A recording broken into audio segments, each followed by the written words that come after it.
Hello gamers, it's me, the Insomniakid. In my much anticipated video blog post of Mass Effect 3 The End, or the events leading up to the end, I've decided to split this video into two parts because I tried doing it all in one segment and it was becoming like 15 minutes long, so I don't want to drive you guys crazy staring at my face for 15 minutes, so I'm going to split it into easy to digest chunks. So first I'm going to talk to you guys about the final battles and the ending, and some very simple thoughts on what I think of the ending, and then I'm probably going to make a second video that is more of a wrap-up of Mass Effect in general, my thoughts on the ending a little more so, and what I think the future holds for Mass Effect and BioWare. So I'm just going to jump right in here. I finished the game on Tuesday, and it has taken me 4 days to have the balls to get to my webcam and start talking about it because it affected me pretty hard. The entire game affected me very strongly, which it had done all the way through. I mean, you guys watched my Morden video. I was still crying when I made that video because I was so sad about him dying. But I enjoyed the final battles up to a certain point. The assault on the Elusive Man's base was very well done. I appreciated a mission where bringing Edie along was a requirement because she's a badass. Kai Leng's face is now my hat, and I will wear it proudly because fuck that guy. Fuck the hell out of that guy. And yeah, I was pretty sick of fighting Reapers by that point, Reaper monsters. I never want to fight a Brute again as long as I live. God, those are horrible. But ultimately, I appreciated the way that they used that to move the plot along. I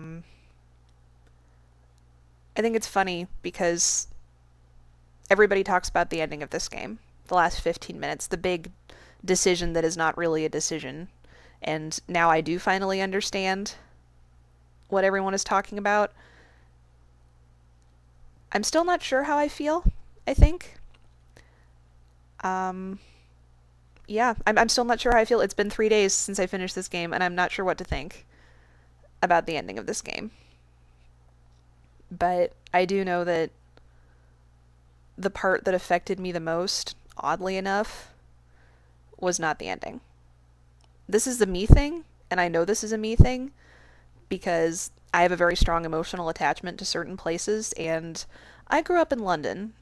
This is something some of you may not know about me, but I was raised in London from the ages of 5 to 17, so I spent 12, 13 years living in central London. So I'm playing this game, and the whole time, everyone's been talking about London and how big of a deal that is, and how the Reapers are there, and so I'm sitting here going, holy shit, dude, that's my home.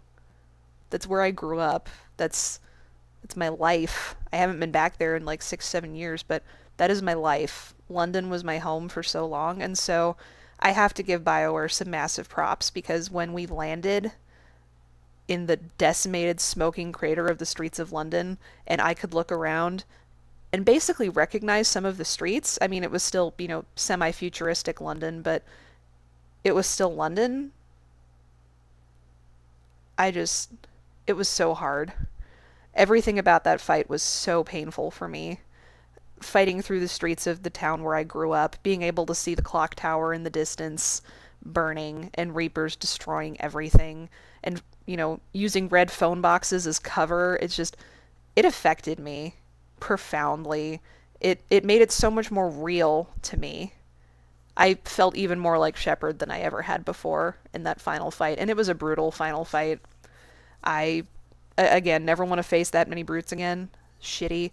I hate Banshees so much. I hate them so much. And it was just intense. It was extremely intense. There were definitely tears during this ending.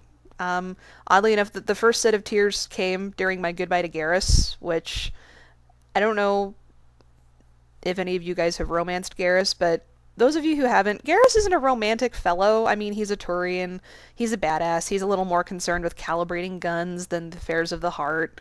I mean, he has his moments, but he's not a super romantic guy, so when you go up to him at the end and he says what he says, which I recommend just YouTube Garrus Mass Effect 3 goodbye if you're curious, but I just sat there and he said these things, and then I started bawling. I was fucking crying my guts out because of what he said, and I was just like, God damn it, Vicarian, that is not cool.